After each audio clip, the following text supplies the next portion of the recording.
In this final segment devoted to the social skills side of emotional intelligence, I want to talk about and I want to introduce to you three very, very important sub-skills that are critical for leaders to reach their full effectiveness and full potential level. The very first one is perhaps the most critical, and unfortunately, sometimes it's the most rare with leaders. That skill is empathy. Empathy is a hard word or a difficult word for many folks to define, and it really is the easiest way to explain it is you and your ability to put yourself in the shoes of someone else, put yourself in their situation, understand what they're going through, and even understand what they're feeling. Now, let me explain why empathy is important. A lot of the decisions that you make as a leader and that you need to make as a leader are rooted in cold logic, business sense, and facts. And a lot of the reactions that we get from our team members are rooted in high levels of emotion. Let me give you an example.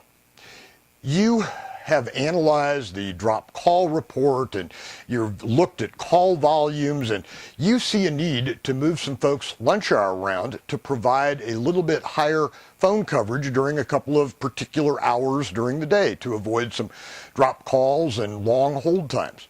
That decision is a great decision. It's part of your fiduciary responsibility to do that, and it's necessary.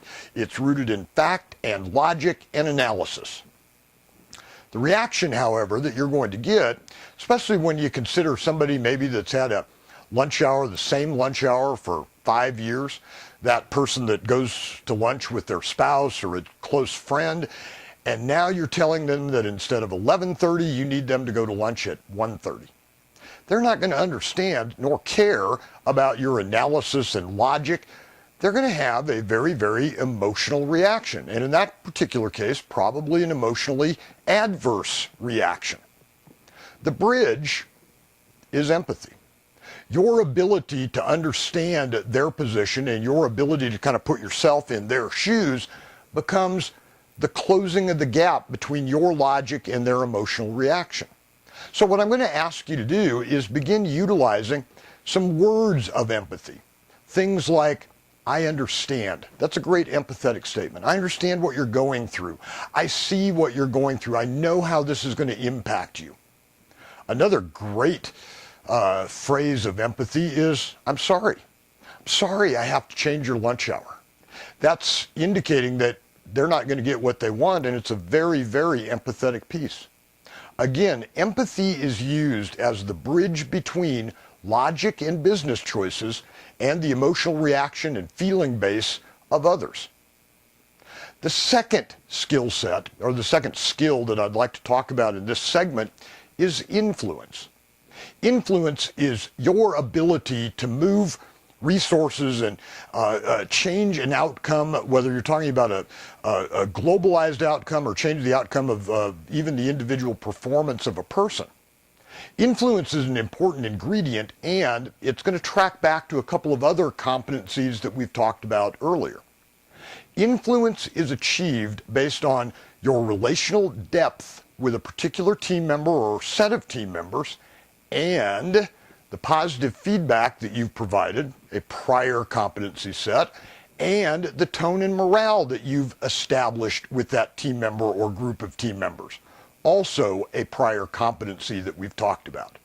So again, your influence, your ability to get someone to move or get a resource to move or change is really going to be dependent on those three ingredients: relational depth, the positive feedback that you've provided, and the tone and morale that you've established in that operating environment. If you've built all three of those ingredient sets, your influence is going to be very, very high and very, very solid with that team member or group of team members. If on opposite, your relational depth is cold and detached and maybe not existent, if you haven't provided good levels of positive feedback, if you haven't done a good job as a tone-setting leader and built the morale and spirit in the area, your ability to influence them or outcomes in that area is going to be very, very limited. The third and final skill in this competency that I want to spend a little bit of time with is your service to others. That is an important projection of your influence and power and social awareness, because it really demonstrates how you value others, and especially those subordinate team members. Now, a couple of things to consider there. Do you prioritize, and what I mean by that is, do you highly prioritize requests from team members? You know, it can be as simple as when a team member tugs on your shoulder and says, hey, do you have a minute? You need to have that, yeah, absolutely, for you, anything. And if not, get back to them right away. When a request for time off comes in, do you look at that and prioritize it highly because you know it's important to them, or do you bury it in your inbox and get to it when you get to it? Another great example of that is annual reviews. You know, not a ton of folks are still doing those, but those organizations that have annual reviews, do you do it promptly? Do you put a lot of thought and effort into it, or do you do the minimum and check all the middle boxes so you don't have to do a lot of explanation and then deliver it 30, 45 days late because it was not a priority to you?